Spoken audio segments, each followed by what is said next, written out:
Have you ever had anything bring you to the point that you wasn't sure if you could get out of this? Somehow it's not the one thing, but it's everything. It's everything you went through all the years before, and to find out that the things are never going to stop coming at you, that finally brings you to the point that you say, you know what, I'm not sure I want to get up out of the bed in the morning if all I got to face is another fight. This is for those of you who are going through the fight. Those of you who are wondering, how can I keep going like this?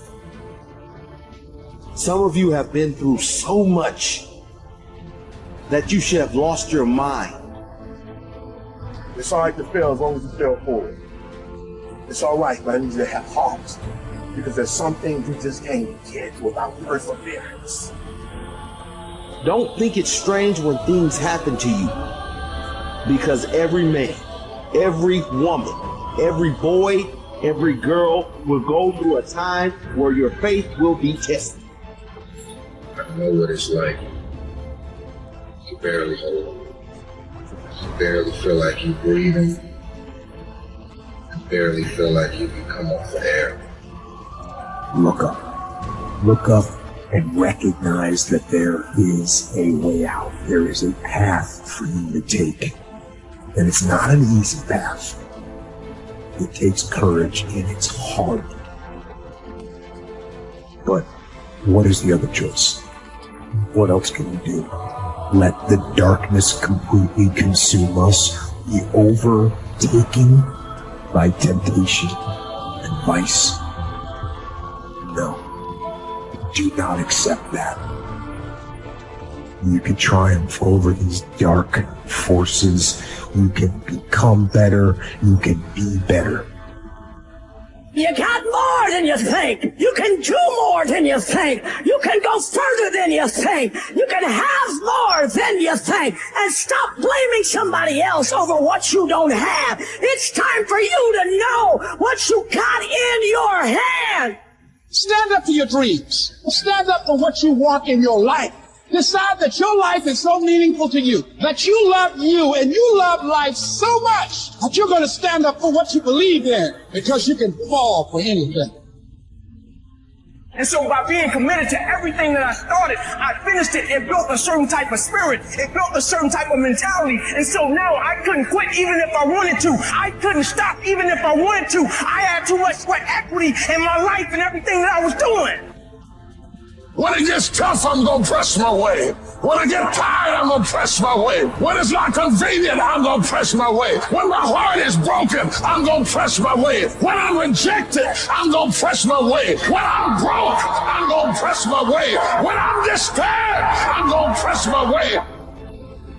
You would just believe that your day coming, that the sacrifices you are making today, they gonna pay off. But if you do not believe, it ain't gonna happen. So I need you to work on your faith. I need you to wake up every day and say, today ain't today, but my day coming. And I will not give up until I get to that day. I will not stop. I will not give up. I will not give in until my day comes.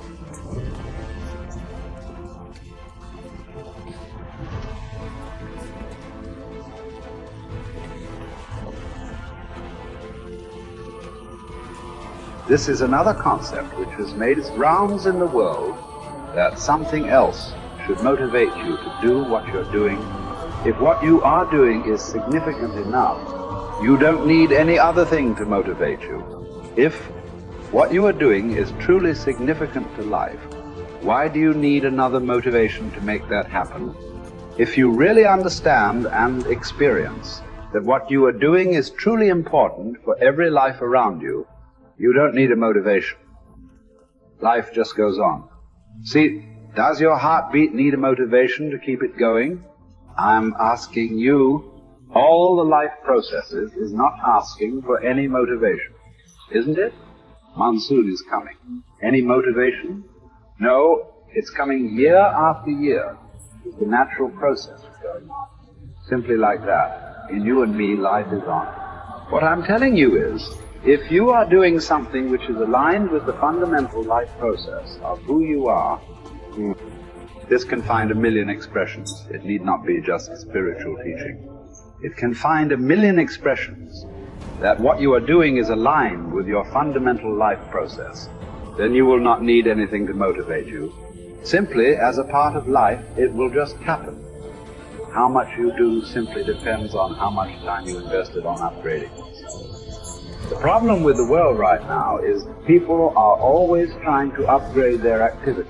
If you upgrade your activity without upgrading yourself, you are bound to break up somewhere. It's like you went on a Formula One track because you want to be on a fast track, and you went with your Maruti 800. Suppose you hit the right kind of speed. All the four wheels will go in four different directions. It won't hold up.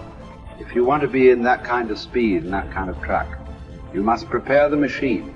Upgradation of this one is important. If you upgrade yourself, activity will simply happen.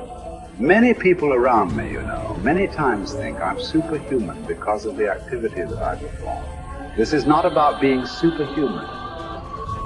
If you explore the possibilities of being human, if you explore the possibilities of the immensity of being human, you will realize you don't have to be a superhuman.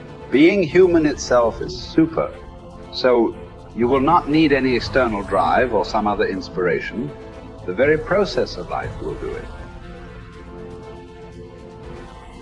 It turns out 95% of who we are by our midlife is a set of memorized behaviors, unconscious habits, hardwired thoughts and attitudes, conditioned emotions that are so familiar to us that it doesn't even feel like fear, or it doesn't feel like sadness. It's just who we are.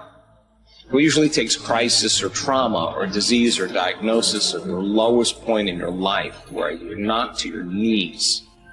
And for that moment, you actually have a view of yourself outside of yourself. You can see yourself from a different state. The facade, the whole illusion is over. And that's when a person really begins to think about what they've been thinking about. They begin to notice how they speak or how they act.